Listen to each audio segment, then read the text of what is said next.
coming to you from our basement studios at UC Davis. This is Unfold, a podcast where we break down complicated problems and discuss solutions. I'm Amy Quinton. And I'm Alexa Renee. Hey, Alexa. Hey, Amy. This season, we've been discussing ways to sustainably feed 2 billion more people by 2050.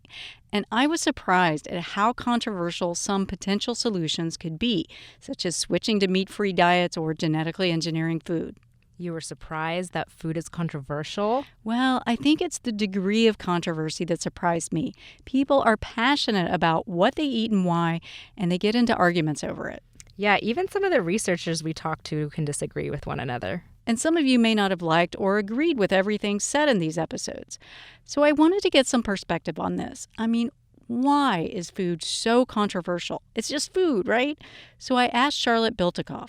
She's an associate professor of both American Studies and Food Science and Technology at UC Davis. She has an interesting perspective on all of this. Charlotte says asking the question, why is food so controversial, is actually the wrong way to start the conversation. Because what is food, She says food can mean different things to different people. For some people, food is nutrients, and for others, food is a way of connecting with the earth, and for others, it means history and tradition. For some, it's about technology and innovation and thinking on a cellular level or a biological level about what's possible for the future. And sometimes all of these things come into conflict with each other. Charlotte says at its core, food is a lot more than just what we choose to eat. Food is controversial because it touches on our deepest held values. And so when we're having conflicts about food, it's never really just about food. It's always about a broader set of conflicts about our values, which are fundamentally, that means a conflict over politics. The idea that food represents our values has played out historically. Charlotte examined the last 100 years of dietary advice and dietary reform movements in her book, Eating Right, The Cultural Politics of Food and Health.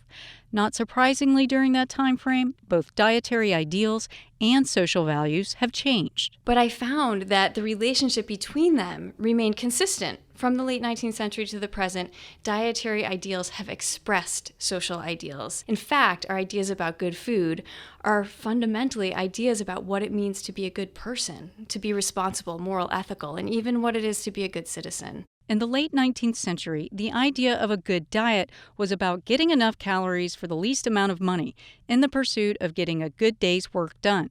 Charlotte says if you were a laborer, progressive-era reformers advised that you shouldn't bother with a salad, not enough calories. Salad was fine for those that weren't in factories all day. At that time, there were also very well-established and not subtle, but overt ideals about how different classes of people needed different diets.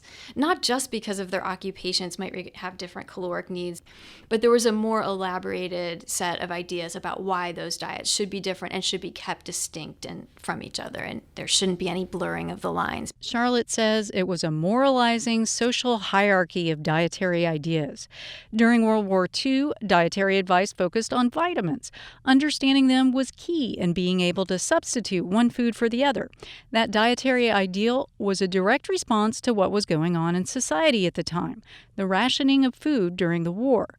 And in more modern times, we're seeing the emergence of alternative food movements. The paradigm that really informs the emergence of alternative food movements is a whole new way of thinking about good food that isn't purely through the lens of nutrition, but starts to incorporate a systems mentality that connects food to all kinds of other systems, social and economic and environmental, etc. For example, some people choose not to eat meat because they feel all animal agriculture is harmful to the environment, as we heard in episode 1 of Unfold. People may only want to eat local food because they desire closer social relationships with the farmers that grow their food. Or people may not want to eat GMO crops, not just because they feel it's unsafe, but because they don't trust current food systems or corporate agriculture. Yeah, I mean, that's what's so fascinating about all of our conversations about good and bad food is that, fundamentally they reflect these deeply held values, and ultimately they are important sites of political debate and negotiation. And many people wish, and I understand why they wish this, that it was purely a technical debate right? And that it could be settled simply on the basis of the facts about safety, et cetera, and benefits. But that hasn't proven to be the case. Charlotte says that obviously doesn't mean that the science about how food may affect our health or environment is wrong. It's not to say that the science isn't true or it doesn't exist or it's not valuable or meant to help people's health, but it can't be magically removed from the context in which it emerges and is applied. So then, how do we have conversations about food that don't erupt into political debate? Is it even possible?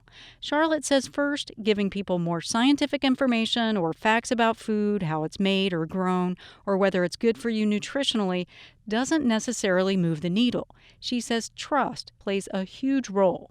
I think people really want to know, what are the processes through which regulatory bodies decide what is safe?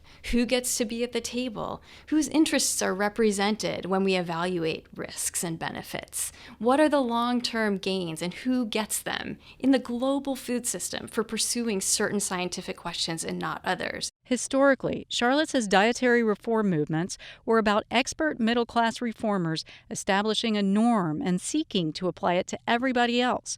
She says it was as misguided then as it is now. Just as there is income inequality in this country, there is also dietary inequality. People need to be cognizant that politics and power dynamics are inherently at play in these conversations. My wish would be for us to always keep an eye on the structural and the systemic factors that shape, limit, and enable people's dietary choices, habits, and preferences. And that takes some of the pressure off of the moralizing that can so easily happen. I asked Charlotte how hopeful she is that we can bridge our different ideas and values about food in order to tackle big food issues going forward. I'm optimistic about the future of food because I'm here at UC Davis, and truly, and I get to see, all the sparks and all the energy and all the passion and the commitment. And sometimes that can mean that we passionately disagree with each other, but I think that's okay. And the other thing that I see here that I'm really optimistic about is a growing sense that we do need to come together across radical and profound disciplinary differences, the kind of disciplinary differences that are really meant to be insurmountable. I swear I didn't tell Charlotte to brag about UC Davis, but she says finding ways to collaborate and have conversations about the future of food across research disciplines will be key in the face of the enormous challenge of sustainably feeding 10 billion people by 2050. We hope that despite the controversy, you're enjoying this season's episodes of Unfold. And that you're learning a thing or two. Next week, we're going to step away from Unfold. You'll still be hearing from UC Davis experts, but this time on some lighter food topics. You'll be getting a few little bonus bites. Thanks for listening.